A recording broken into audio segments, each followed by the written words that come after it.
दोस्तों अस्सलाम वालेकुम, मैं हूं खुर्शीद खान उर्दू अदब से। आज हम पढ़ेंगे उर्दू नावल निगारी।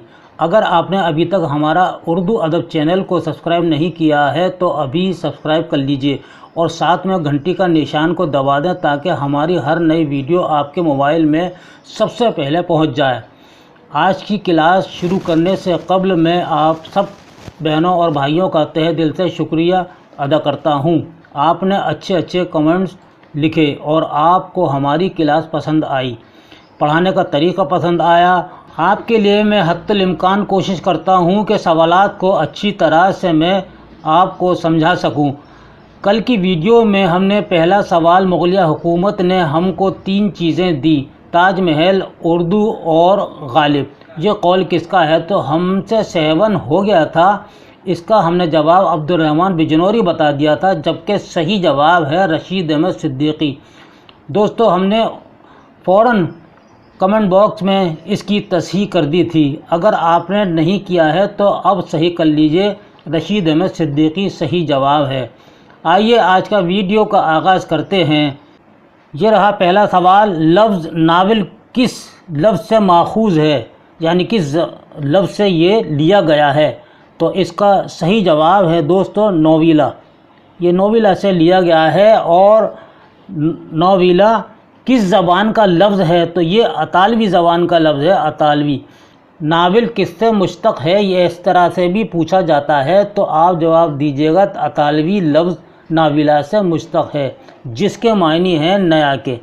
या नावल किस ज़बान का लफ्ज़ है? तो अंग्रेज़ी ज़बान का। और ये नावल कहाँ की देन है? तो मगरिब की है, यानी यूरोप की है। नावल अंग्रेज़ी ज़बान का लफ्ज़ है जिसके मायने अजीब व गरीब और अनोखी चीज़ के हैं, यानी कि नई चीज़ के हैं बिल्कुल। उर्दू में नावल अंग्रेज़ी अदब से आया है। नावल दास्तान से छोटा और एक इंसान की मुकम्मल ज़िंदगी को अहाता करता है। ऐसा नहीं है कि अफसाने को तवील कर दिया जाए तो वो नावल हो जाता है, ये गलत है। नावल में किरदार की पूरी ज़िंदगी को तसलसल से पेश किया जाता है। उर्दू में नावल की शुरुआत डिप्टी नज़ीर अहमद ने की। उन्होंने सबसे पहला नावल मुरातुल उरूस के नाम से लिखा। ये 12वां सवाल है, जेबी थिएटर किस नसरी सिन को कहा जाता है? तो इसका सही जवाब है नावल को कहा जाता है। 13वां सवाल है, किस्से के ढांचे को क्या कहते हैं? यानी नावल का जो किस्से का ढांचा है उसको क्या कहते हैं? और इसका सही जवाब है प्लॉट कहते हैं। कहानी किसके गिर्द घूमती है? ये बहुत ज़रूरी है और इसका जवाब है सी, फ़िज़ा। नावल के अनासिर तरकीबी में से किस अंसर को रीढ़ की हड्डी कहा गया है?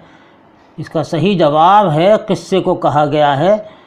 प्लॉट में वहदत और तसलसल का होना ज़रूरी है, तो इसका सही जवाब है ए, सही, यानी कि तसलसल का होना ज़रूरी है। ये बात बिल्कुल सही है।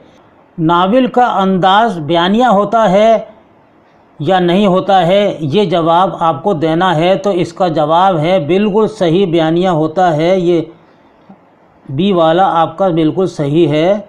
उर्दू का पहला नावल निगार कौन है? अभी मैं आपको पढ़ा चुका हूँ और इससे पहले भी मैंने बताया था। तो उर्दू का पहला नावल निगार है डिप्टी नज़ीर अहमद। यानी डिप्टी नज़ीर अहमद ने सबसे पहला मुरातुल उरूस नावल लिखा। पंडित रतननाथ सरशार ने भी नावल लिखे, अब्दुल हलीम शरर ने भी नावल लिखे। और अब्दुल हलीम शरर जो हैं वो तारीख़ी नावल निगार की हैसियत से सबसे ज़्यादा मशहूर हैं। उर्दू के पहले नावल का नाम बताइए। उर्दू का पहला नावल आपको मालूम है मुरातुल उरूस है, उर्दू का पहला नावल, और ये डिप्टी नज़ीर अहमद ने लिखा है। उर्दू का ही नहीं बल्कि डिप्टी नज़ीर अहमद का भी ये सबसे पहला नावल है। और वो जब इस नावल को लिख रहे थे तो उनको ये पता नहीं था कि मैं ये नावल लिख रहा हूँ, बल्कि अपनी लड़कियों को पढ़ाने के लिए जो सबक रोज़ाना दे जाते थे वही सबक, वही असबाक उन्होंने इकट्ठे किए। और एक अंग्रेज़ अफसर जब मौजूद था तो दिल्ली कॉलेज में जो अजमेरी गेट पर है वहाँ इम्तहान हो रहा था, तो डिप्टी नज़ीर अहमद की बेटी वहाँ खेलती हुई गई। उन्होंने पूछा कि बेटा क्या पढ़ती हो? तो बोले अब्बा रोज़ाना हमें कुछ लिख कर दे जाते हैं, वो पढ़ती हैं। तो लाकर दिखाइए। तो जब वो दिखाया तो वो बहुत खुश हुआ। उन्होंने نذیر صاحب سے بات کی، کہا اس کو چھپوائیے اور اس پہ آپ کو انعام بھی ملے گا۔ تو اس طرح اردو کا پہلا ناول مرات العروس نذیر احمد کے ذریعے منظر عام پر آیا۔ اردو کا پہلا ناول کس سال تصنیف ہوا، یعنی کس سال لکھا گیا اردو کا پہلا ناول؟ تو آپ اس کا جواب دیں گے، دیکھیے اس میں بالکل غلط دیا ہے اور اس میں ہے 1869 میں شائع ہوا، 1869 میں، اس میں کوئی سن نہیں ہے، سب غلط ہے۔ 1869 میں اردو کا پہلا ناول تصنیف کیا گیا، یعنی نذیر احمد کا جو ناول ہے وہ ناول مرات العروس کا موضوع کیا ہے یہ بھی آپ یاد رکھیے گا، اس پہ سوال آتا ہے تو جواب دیجیے گا لڑکیوں کی تعلیم و تربیت اس کا موضوع ہے۔ مرات العروس نذیر احمد کا ہی نہیں بلکہ اردو کا پہلا ناول ہے۔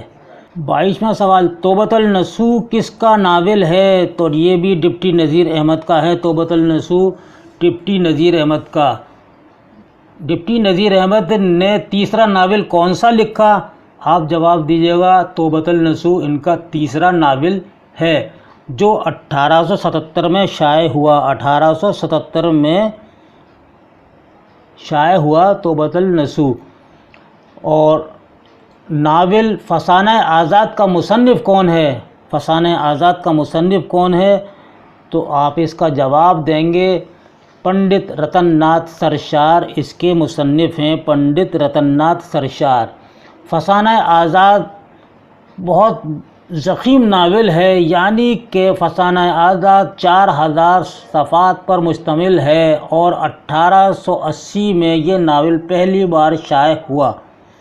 اس طرح بھی سوال آتا ہے کہ اکبری اور اصغری کس ناول کے کردار ہیں؟ تو آپ کا جواب ہوگا مرات العروس کے یہ اہم کردار ہیں۔ اکبری اور اصغری کا قصہ اس میں دیا گیا ہے، یعنی مرات العروس اکبری اور اصغری کا قصے کے نام سے بھی شائع ہو کر عورتوں میں بہت مقبول ہوا تھا۔ نذیر احمد نے کون سا ناول اپنی بیٹی کے لیے لکھا تھا؟ تو مرات العروس جو سب سے پہلا ناول ہے نذیر احمد نے اپنی بڑی بیٹی کے لیے لکھا تھا، اور جب اس کی شادی ہوئی تو یہ ناول اپنی بیٹی کو جہیز میں بھی دیا تھا۔ نذیر احمد نے اپنی چھوٹی بیٹی کے لیے بھی ناول لکھا تھا۔ اس طرح سے انہوں نے بہت سارے ناول لکھے ہیں۔ اگلا سوال ہے، فسانہ آزاد ایک تبعزات قصہ ہے؟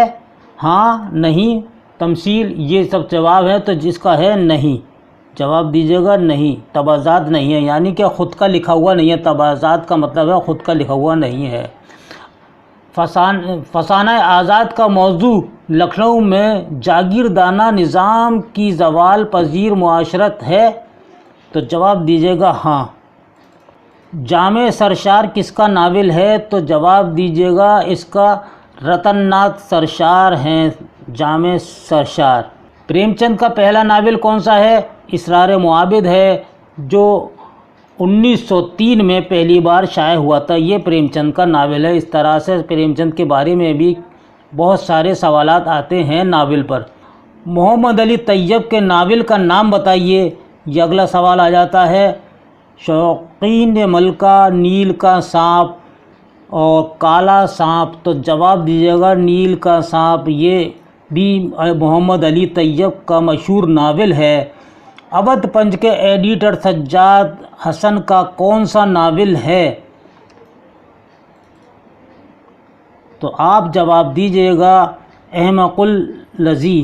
امراؤ جان ادا کس کی آپ بیتی ہے؟ تو ایک طوائف کی آپ بیتی ہے، اور یہ طوائف پر ہی ناول لکھا تھا مرزا ہادی رسوا نے، اور مرزا ہادی رسوا کا یہ دوسرا ناول ہے جو 1899 میں شائع ہوا تھا۔ امراؤ جان ادا اردو کا پہلا ناول ہے جو فن کی کسوٹی پر پورا کھرا اترا ہے۔ بعض ناقدین کے مطابق امراؤ جان ادا سرفراز حسین اعظمی کے ناول شاہد رانا سے ماخوذ ہے۔ شاہد رانا 1897 میں لکھا گیا اور امراؤ جان ادا اس کے 2 سال بعد 1899 میں لکھا گیا۔ دوستو، یہ اس پر بھی سوالات آتے ہیں، یہ یاد رکھیے گا۔ اور ناول امراؤ جان ادا کا مصنف کون ہے؟ مرزا ہادی رسوا ہیں۔ مرزا ہادی رسوا نے اس کے بعد شریف زادہ لکھا جو 1900 میں شائع ہوا، اور ذات شریف لکھا جو 1900 میں ہی شائع ہوا۔ اس کے بعد عقری بیگم بھی لکھا انہوں نے، اور بھی بہت سے ادبی کارنامے انہوں نے انجام دیے ہیں۔ 32واں سوال ہے، ناول امراؤ جان کہاں کی معاشرتی اور تہذیبی زندگی پر روشنی ڈالتا ہے؟ تو جواب دیجیے گا لکھنؤ کی زندگی پر یہ روشنی ڈالتا ہے۔ یہ تھی اردو ناول پر آج کی کلاس۔ آج کے سوالات آپ کو کیسے لگے اپنی رائے سے ضرور نوازیے۔ اب ایک نئی ویڈیو اور نئے ٹاپک کے ساتھ جلد ملاقات ہوگی، تب تک کے لیے اپنے دوست کو اجازت دیجیے۔ اللہ حافظ۔